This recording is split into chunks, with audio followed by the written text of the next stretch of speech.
Mike Dolinski with Taurus here. Just want to take a few minutes to talk about considerations if you have frost or you think you have frost and how to assess that field. First thing is which crops are going to be most susceptible, and that would be canola and soybeans because the growing point comes up with the cotyledons, and those cotyledons are pushed above ground.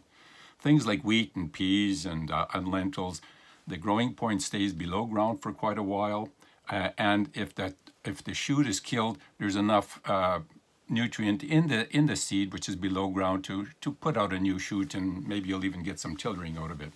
The second thing I want to talk about is where do you look? Well, we all know frost rolls downhill, so your low spots are likely at greater risk, and you compare that to the mid-slope and upper slope, so you know if you have damage, where it's worst and whether it's worth reseeding.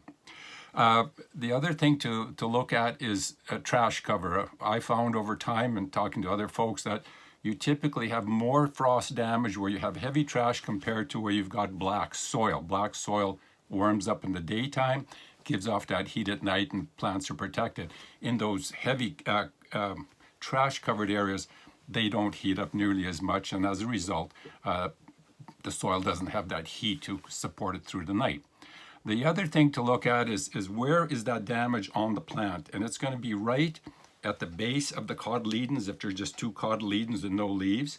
As the leaves are starting to develop, you'll have small tiny leaves, and in between those at the base of that split in the plant will be where the damage would occur. If that's black, the plant is probably dead, and this photograph shows where to look.